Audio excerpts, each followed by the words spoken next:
வணக்கம். சுப்ரீம் செய்திகளுக்காக இரா செல்வமணி. இன்றைய முதன்மை செய்திகள். தமிழ்நாடு புதுச்சேரி கிளை தலைமை கணக்கு தணிக்கை அலுவலகம் சார்பில் ஊழியர்களுக்கான கண் பரிசோதனை முகாம் நடைபெற்றது. புதுச்சேரியில் கட்டாயம் ஹெல்மெட் உத்தரவு காரணமாக சாலையோரங்களில் ஹெல்மெட் விற்பனை அதிகரித்துள்ளது. மரணக்குழியாக மாறி வாகன ஓட்டிகளை அச்சுறுத்தி வரும் ஈசிஆர் சாலையை போர்க்கால அடிப்படையில் சீரமைக்க வேண்டும் என கோரிக்கை குரல் எழுந்துள்ளது. இனி விரிவான செய்திகள்.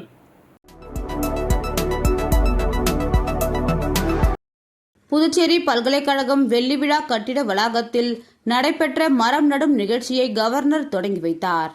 புதுச்சேரி பல்கலைக்கழகம் வெள்ளி விழா கட்டிட வளாகத்தில் இன்று நடைபெற்ற மரம் நடும் நிகழ்ச்சியை மாண்புமிகு கவர்னர் கைலாசநாதன் மரக்கன்று நட்டு நிகழ்ச்சியை தொடங்கி வைத்தார். பல்கலைக்கழக பொறுப்பு துணைவேந்தர் டாக்டர் தரணி கர்சு, சட்டமன்ற உறுப்பினர் கல்யாண சுந்தரம், பேராசிரியர்கள் மற்றும் மாணவர்கள் இந்த நிகழ்ச்சியில் கலந்து கொண்டனர்.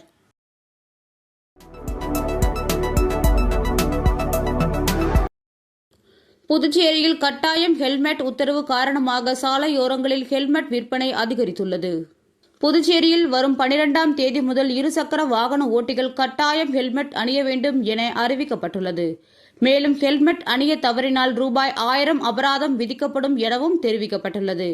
இதனையொட்டி போக்குவரத்து போலீசார் பள்ளி கல்லூரிகளில் பல்வேறு விழிப்புணர்வு நிகழ்ச்சிகளை மேற்கொண்டு வருகின்றனர். இதற்கிடையே கட்டாய ஹெல்மெட் அணிய வேண்டும் என்ற அறிவிப்பின் காரணமாக புதுச்சேரியில் ஹெல்மெட் விற்பனை சூடுபிடிக்க தொடங்கியுள்ளது. இதனால் புதுச்சேரியின் முக்கிய சாலையோரங்களில் ஹெல்மெட் விற்பனை அதிகரித்துள்ளது. அங்கு ரூபாய் 500 முதல் 1000 வரையிலான பல்வேறு விதங்களில் பல வசதிகளுடன் கூடிய ஹெல்மெட்கள் விற்பனை செய்யப்பட்டு வருகின்றன.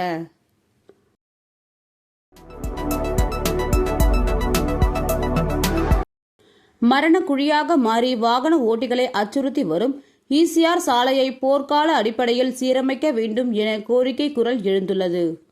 புதுச்சேரியில் பெஞ்சல் புயல் காரணமாக பெய்த கனமழையால் நகரம் மற்றும் நகரின் வெளிப்புற சாலைகள் ஆங்காங்கே சேதமடைந்து குண்டும் குழியுமாக மாறியுள்ளது. குறிப்பாக கருவடிக்குப்பம் சிவாஜி சிலை முதல் கோகு பார்க் வரை ஈசிஆர் சாலை மோசமான நிலையில் உள்ளது. சில இடங்களில் மெகா சைஸ் பள்ளம் உருவாகியுள்ளது. தினம்தோறும் ஆயிரக்கணக்கான வாகனங்கள் செல்லும் ஈசிஆரில் ஜல்லிகள் பெயர்ந்து சாலைகள் பல்லாங்குழி போல் காட்சியளிக்கின்றன. இந்த பள்ளங்களில் இருசக்கர வாகன ஓட்டிகள் தவறி விழுந்து விபத்தில் சிக்கி வருகின்றனர். ஜல்லிகள் பெயர்ந்து கிடப்பதால் கனரக வாகனங்கள் செல்லும் போது புழுதி புயல் வீசுகிறது. மெகா பள்ளம் உள்ள இடத்தில் மின் விளக்குகளும் எரியவில்லை.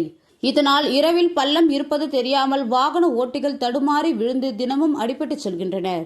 மரணக்குழியாக மாறி வரும் ஈசிஆரில் பெரிய விபத்து நடந்து உயிரிழப்பு ஏற்படும் முன்பு பொதுப்பணித்துறையினர் மரணக்குழிகளை மூட நடவடிக்கை எடுக்க வேண்டும் என கோரிக்கை குரல் எழுந்துள்ளது.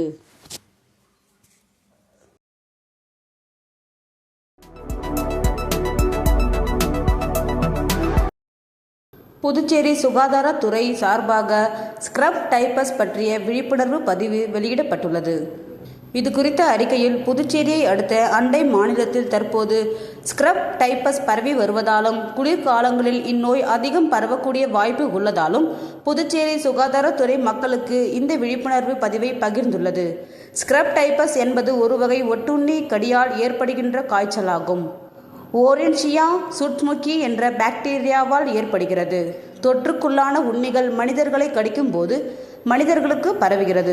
வேறு வழிகளில் மனிதர்களுக்கோ மனிதர்களிடம் இருந்து மற்றொரு மனிதர்களுக்கோ பரவுவதில்லை.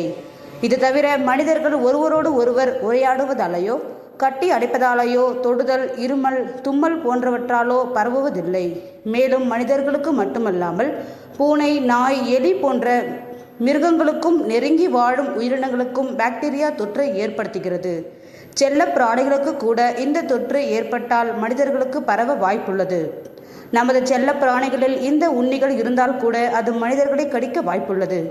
இந்த உண்ணிகள் கடித்த 14 நாட்களில் காய்ச்சல், குளிர் நடுக்கம், உடல் சோர்வு, உடல் வழி இரும்பல், உடல் முழுவதும் நெறிக்கட்டி கொள்ளுதல் போன்றவை ஏற்படும்.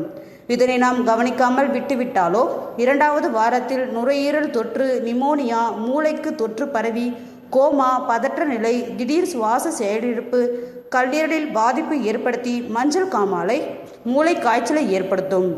இந்த அறிகுறி இருப்பவர்களுக்கு உண்ணி கடித்த இடத்தில் சிகரெட்டை வைத்து சுட்டது போல் கருப்பு நிறத்தில் உலர்ந்து போன நீள்வட்ட புண் ஏற்படும். இதனை எஸ்கர் என்று கூறுவார்கள். ஆகவே காய்ச்சலோடு சேர்ந்து உண்ணி கடித்ததற்கான புண் இருந்தால் மருத்துவரை அணுக வேண்டும். இது பாக்டீரியா தொற்று என்பதால் நமது அரசு மருத்துவமனைகளில் கொடுக்கப்படும் மாத்திரைகள் மூலமாகவே முழுமையாக குணப்படுத்த முடியும். வீட்டிலேயே காலதாமதம் செய்யாமல் முறையாகவும் விரைவாகவும் மருத்துவரிடத்தில் சென்று சிகிச்சை செய்ய வேண்டும். குறிப்பாக வயது முதிர்ந்தோர், கட்டுப்பாடு அற்ற நீரிழிவு நோய் இருப்பவர்கள், ஊட்டச்சத்து குறைபாடு உடையவர்கள், இதய நோய், சிறுநீரக நோய், கல்லீரல் நோய் போன்ற இணை நோய் இருப்பவர்களுக்கு இது ஏற்பட்டால் பிரச்சனையை ஏற்படுத்தும் என்பதால் உடனடியாக சிகிச்சை தேவை. இது மக்களுக்கு இந்த நோய் பற்றிய போதிய விழிப்புணர்வுடன் தற்காப்பு நடவடிக்கைகள் என்ன எடுக்க வேண்டும் என்று தெரிந்தால் இந்த நோயை முற்றிலுமாக தவிர்க்கலாம். உண்ணிகளிடம் இருந்து கடிப்படாமல் இருப்பதுதான் இதன் முதல் தற்காப்பு நடவடிக்கை. தலையணை, மெத்தை, படுக்கை விரிப்புகளை சரியாக சுத்தம் செய்ய வேண்டும். வீட்டை சுற்றி புதர் மண்டிகள் இருந்தால் அதனை சுத்தம் செய்ய வேண்டும். மலையேற்றத்துக்கு செல்லும் போது கொசு விரட்டி, உண்ணி விரட்டி கம்பளிகளை உடலில் தேய்த்து கொள்ள வேண்டும். தீவிர காய்ச்சல், அதீத தலைவலி, அதீத உடல் சோர்வு, எஸ்கர் என்ற புண் போன்றவை தென்பட்டால் உடனடியாக மருத்துவரை அணுகி முறையான சிகிச்சை எடுத்துக்கொள்ள வேண்டும் என்று புதுச்சேரி சுகாதாரத்துறை இயக்குனர் டாக்டர் ரவிச்சந்திரன் மக்களுக்கு வேண்டுகோள் விடுத்துள்ளார்.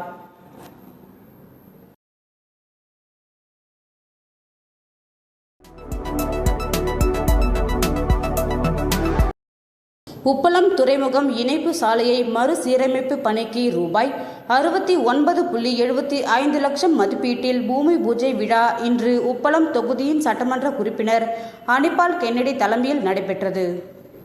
புதுச்சேரி உப்பளம் தொகுதிக்கு உட்பட்ட துறைமுகம் இணைப்பு சாலையை மறுசீரமைப்பு பணிக்கு ரூபாய் 69.75 லட்சம் மதிப்பீட்டில் பணிகள் மேற்கொள்ள பூமி பூஜை விழா உப்பளம் தொகுதியின் சட்டமன்ற உறுப்பினர் அனிபால் கென்னடி தலைமையில் நடைபெற்றது.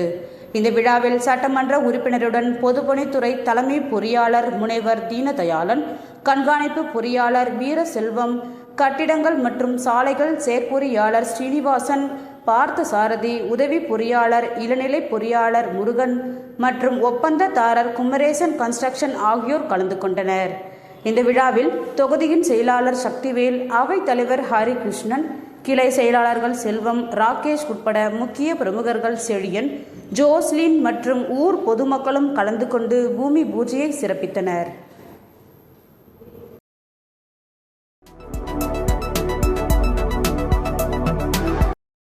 தமிழ்நாடு புதுச்சேரி கிளை தலைமை கணக்கு தணிக்கை அலுவலகம் சார்பில் ஊழியர்களுக்கான கண் பரிசோதனை முகாம் கணக்கு மற்றும் கருவூல இயக்குநரகத்தில் நடைபெற்றது. மாண்புமிகு கவர்னர் கைலாசநாதன் சிறப்பு அழைப்பாளராக கலந்து கொண்டு முகாமை தொடங்கி வைத்தார். தலைமை கணக்கு தணிக்கை அதிகாரி ஆனந்தன், முதுநிலை கணக்கு தணிக்கை அதிகாரி சுகேந்திரன் ஆகியோர் உடனிருந்தனர். தமிழ்நாடு புதுச்சேரி கிளை தலைமை கணக்கு தணிக்கை அலுவலகம் மற்றும் புதுச்சேரி அரசு கணக்கு மற்றும் கருவூல இயக்குநரக ஊழியர்கள் முகாமில் கலந்து கொண்டனர். அகர்வால் கண் மருத்துவமனை குழும மருத்துவர்கள் கண் பரிசோதனைகளை நடத்தினர்.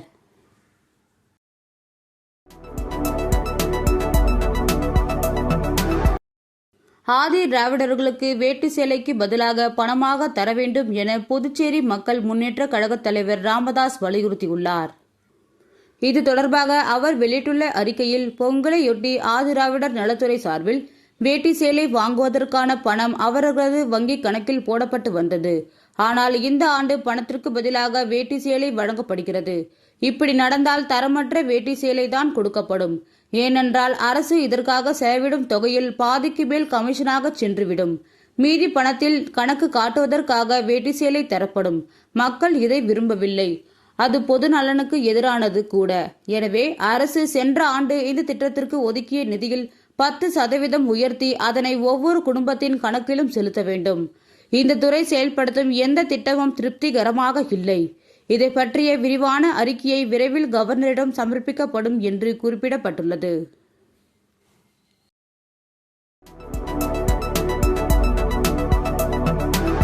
புத்தாண்டு தினத்தில் ஆண் குழந்தைகளை விட பெண் குழந்தைகள் புதுச்சேரி அரசு மகளிர் மற்றும் குழந்தைகள் மருத்துவமனையில் பிறந்துள்ளது. புத்தாண்டு ஜனவரி 1ஆம் தேதி நள்ளிரவு 12 மணி முதல் அடுத்த 24 மணி நேரத்தில் புதுச்சேரி அரசு மகளிர் மற்றும் குழந்தைகள் மருத்துவமனையில் 10 பெண் குழந்தைகள் 9 ஆண் குழந்தைகள் உட்பட 19 குழந்தைகள் பிறந்துள்ளன. இதில் 10 குழந்தைகள் சுகப்பிரசவமாகவும் 9 குழந்தைகள் அறுவை சிகிச்சையிலும் பிறந்துள்ளன. மேலும் ஜிப்மர் மற்றும் புதுச்சேரியில் உள்ள தனியார் மருத்துவமனைகளில் குழந்தைகள் பிறந்துள்ளன. அதே நேரத்தில் புதுச்சேரி இந்திரா காந்தி அரசு மருத்துவமனையில் 24 பேர் சாலை விபத்தில் காயமடைந்து அனுமதிக்கப்பட்டுள்ளனர். 26 பேர் சண்டையில் காயமடைந்து அனுமதிக்கப்பட்டுள்ளது குறிப்பிடத்தக்கது.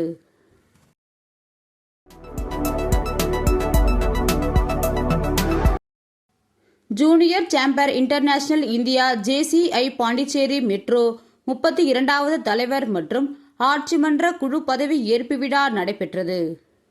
இந்த விழாவிற்கு 2024ஆம் ஆண்டு தலைவர் JC சிவசெல்வி வைத்தியநாதன் வரவேற்புரை வழங்கி ஆண்டு அறிக்கை வாசித்தார்.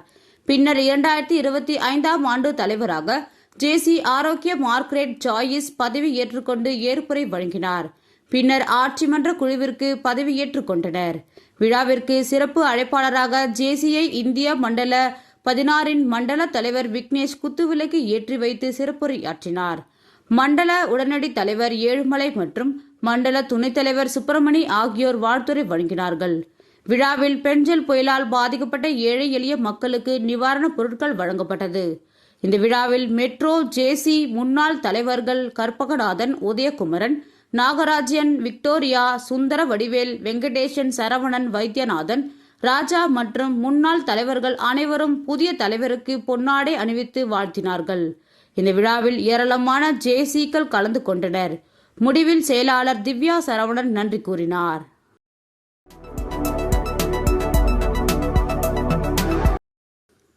உலக நன்மைக்காக புதுச்சேரி ஸ்ரீ லட்சுமி நரசிம்மர் பெருமாள் ஆன்மீக வழிபாட்டு மன்றம் சார்பில் 28ஆம் ஆண்டு புனித பாத யாத்திரை வரும் 5ஆம் தேதி நடைபெற உள்ளது.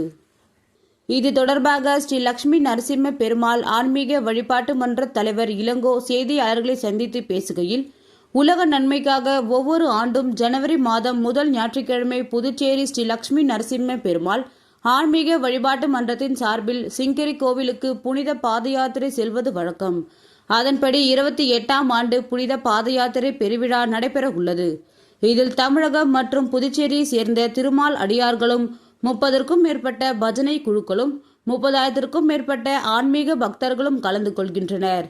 வருகின்ற 5ஆம் தேதி காலை 6 மணி அளவில் காந்தி வீதி ஸ்ரீ வரதராஜ பெருமாள் கோவிலில் இருந்து புறப்படும் பாத யாத்திரையை திருக்கோவிலர் ஸ்ரீமத் எம்பெருமனார் சுவாமிகள் மங்களா சாசனத்துடன் தொடங்கி வைக்கிறார்.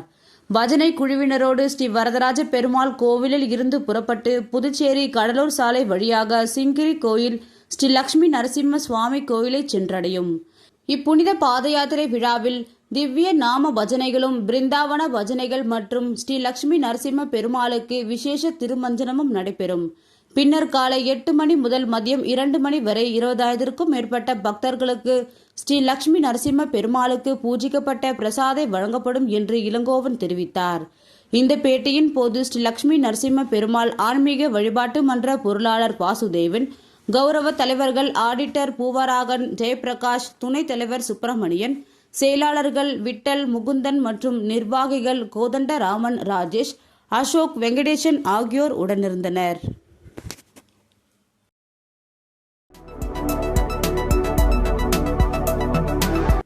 புதுச்சேரியில் எப்போதும் இல்லாத அளவிற்கு இந்த ஆண்டு புத்தாண்டு கொண்டாட்டத்தில் 8 கோடி ரூபாய்க்கு மது விற்பனையானது குறிப்பிடத்தக்கது.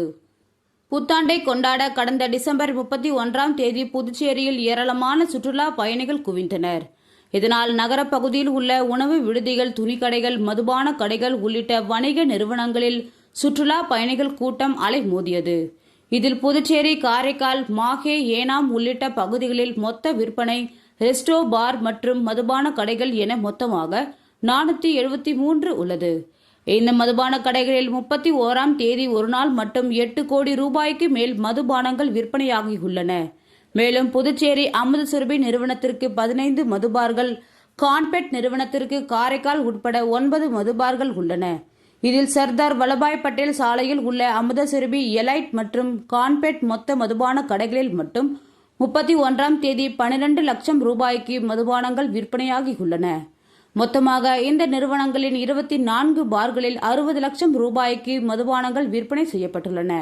எப்பொழுதும் இல்லாத அளவிற்கு இந்த ஆண்டு புத்தாண்டு கொண்டாட்டத்தில் 8 கோடி ரூபாய்க்கு மது விற்பனையானது குறிப்பிடத்தக்கது.